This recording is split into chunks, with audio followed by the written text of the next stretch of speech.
Hi! In the last section of this video, we speculated on how our universe became what we see today, created in a Big Bang that was the result of an explosion 14 billion years ago of a very large black marble. Well, that might be how we got here, but there remain several unanswered questions about what it's made of and how it works.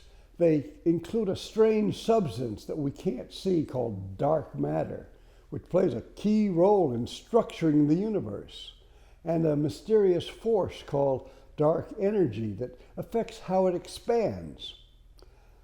We also need an explanation of how the complex structure of the universe could have resulted from the Big Bang event.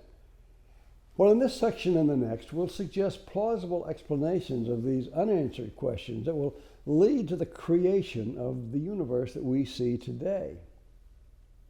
Now, in the last section, we showed how the Big Bang resulted in creating three components: energy, dark matter, and ordinary matter.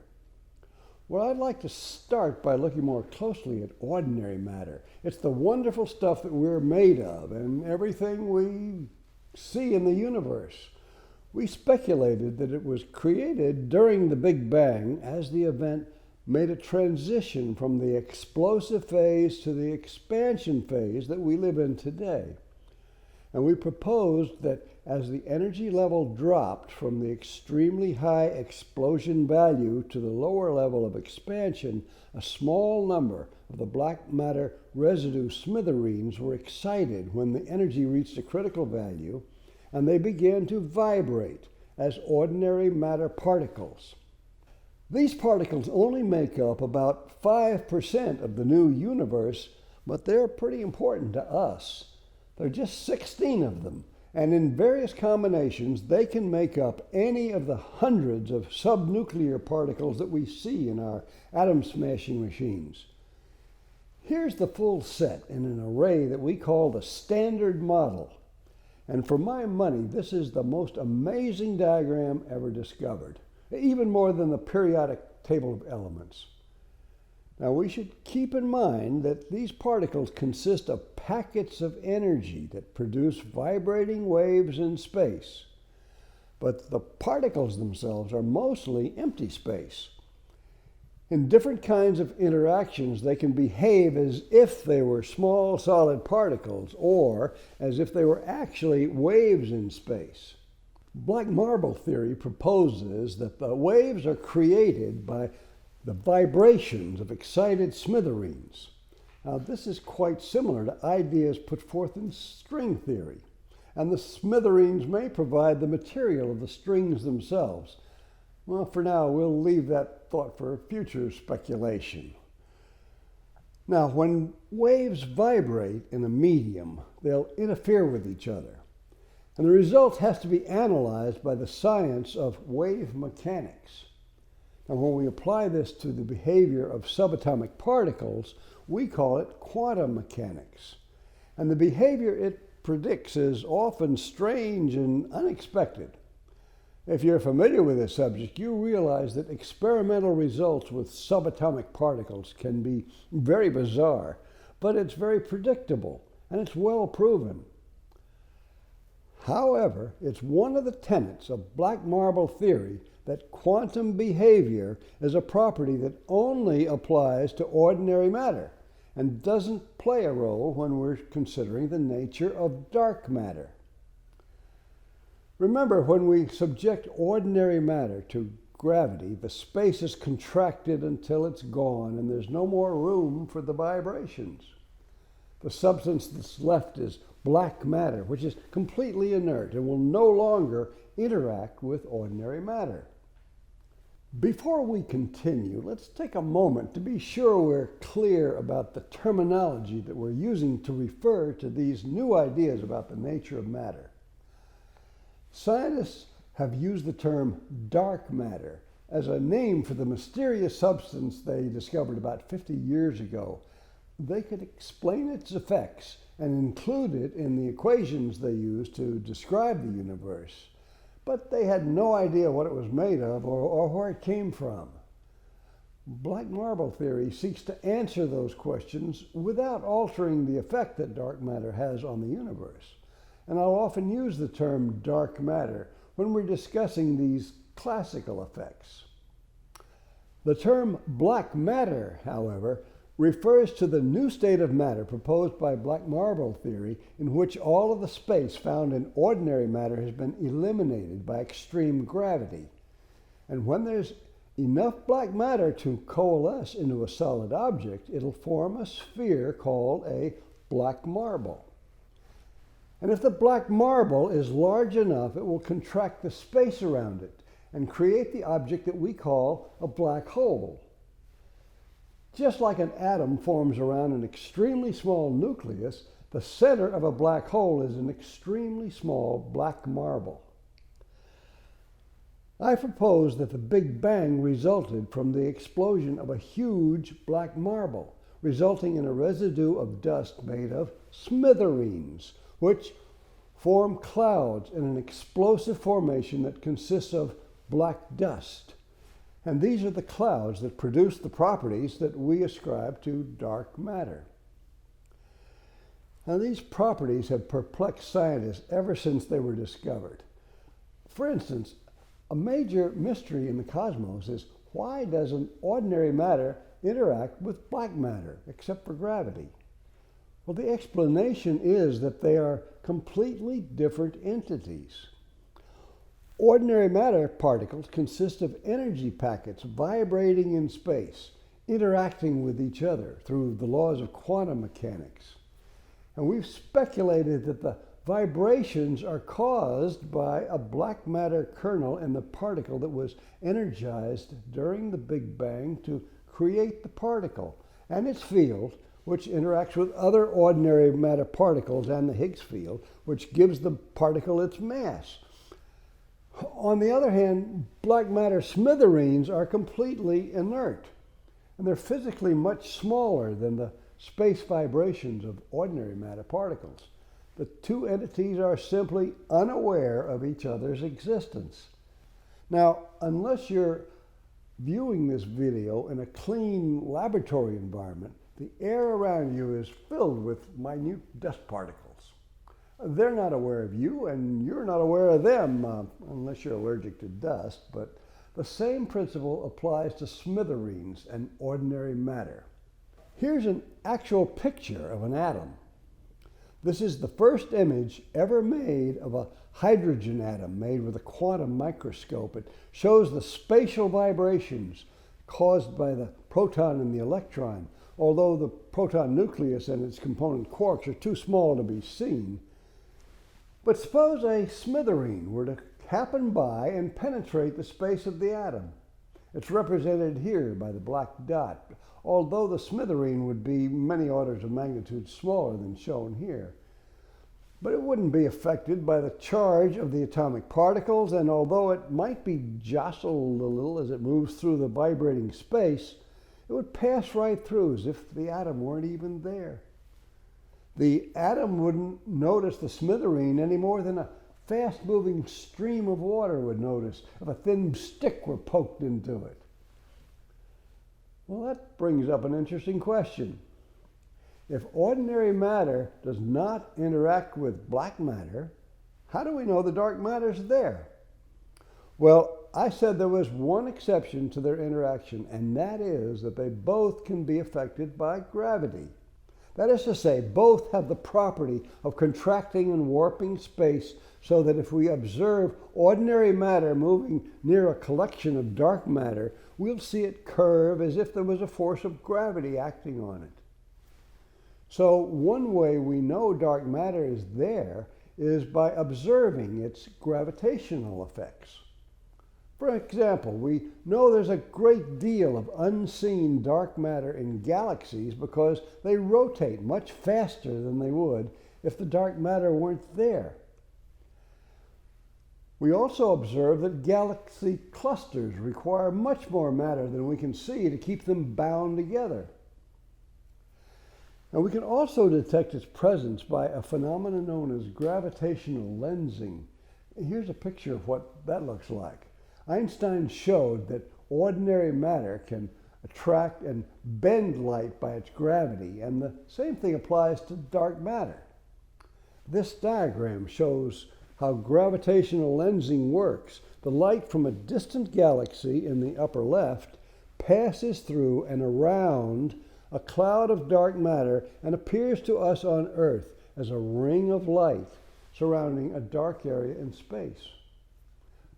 Here's what it looks like as the bent light reaches us. So here's an actual example of evidence that dark matter is real and distributed in our universe.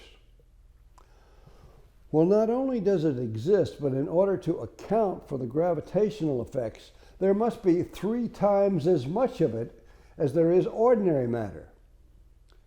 Black marble theory tells us that the dark matter is made of black dust that was the residue of the Big Bang explosion, and only a quarter of it was converted into ordinary matter. So now let's turn our attention to the structure of the universe that we see today, and take a moment to consider how it got to look the way it does. It turns out that this isn't a simple question if you assume that the universe appeared from nowhere at a single point of no dimension, a singularity. The universe that would come from an event like that would be perfectly smooth and even and expanding at a decreasing rate and cooling off as it went. Such uneven structures like stars and galaxies and superclusters, they just shouldn't exist. In the last section, we discussed the inflation theory and its proposal that the structures have grown from tiny quantum variations that occurred during the inflation period. Well, at present, this theory is widely accepted, and it's depicted in this famous illustration of the history of the universe produced by NASA. We won't go into a lot of detail here, but basically they propose that shortly after the Big Bang, that's 10 to the minus 35th seconds after the Big Bang, the universe went through an amazingly fast exponential expansion that's shown at the left side of the illustration, where the universe begins with a Big Bang from an infinitesimal singularity. The quantum variations that occurred during inflation were magnified as the universe expanded into the large structures that are shown at the right end of the picture. Well, let's consider what this depiction would look like if it described the scenario proposed by black marble theory. Suppose we replace that single point in the NASA illustration with a large black marble. At time 0, it becomes unstable and it detonates in a big bang. We now have an explosion occurring according to the physical processes that we're familiar with, and it results in a familiar explosive formation. This illustration shows the process in a computer simulation that produces a picture of the universe structure that conforms almost exactly to what we see today. After the black marble explodes in a big bang, the residue is collected in a very dense, closely packed environment. Then as the universe expands, the matter is dispersed into the walls and voids and filaments that we find in its structure today. It's an explosive formation. So, with this line of reasoning, we've come up with a theory that the thing we call dark matter is actually black dust. And we've suggested that it's made of black matter residue from the Big Bang, and we know why it's formed the structures that we see. It looks like the remains of a typical big detonation of evenly packed explosive matter. And according to this theory, that's exactly what it is. Another mystery of the universe has to do with the supermassive black holes that were first discovered about 50 years ago. These are the largest black holes in our universe that we know of, and they range in size from hundreds of thousands to billions of solar masses. They've been discovered to exist at the center of most, if not all, galaxies, including our own. The black hole in our galaxy weighs in at about 4 million solar masses. Now the questions are, why are they there and how did they get there? It was a chicken-egg problem. Which came first, the galaxy or the black hole? Well, now the only way that we know how to create a black hole is to collapse a star of at least 2.5 solar masses at the end of its life. The proposition was considered that the supermassive black holes were formed by accreting these star remnants and collecting them at the center of the galaxy. But this was rejected because, among other things, there just wasn't enough time since the galaxies formed for this process to take place. Well, once again, black marble theory can provide a ready explanation. Let's return to the scenario of the Big Bang. During the first part of the explosive phase, the energy is very concentrated and powerful and literally blows the outer layers of the black matter into smithereens. But as the explosion expands and dissipates, the energy decreases toward the end, and the remnants of the black marble are broken apart in larger chunks. It's similar to the process that we see in terrestrial explosions. These larger chunks are scattered into the new space of the fledgling universe and form the supermassive black holes of all sizes. And once the universe has cooled enough to produce hydrogen atoms from ordinary matter, it forms large volumes of hydrogen gas, and this gas is attracted by the strong gravity of the black holes. So as the gas condenses into clumps surrounding the supermassive black holes, their temperature rises, and then billions of stars begin to ignite.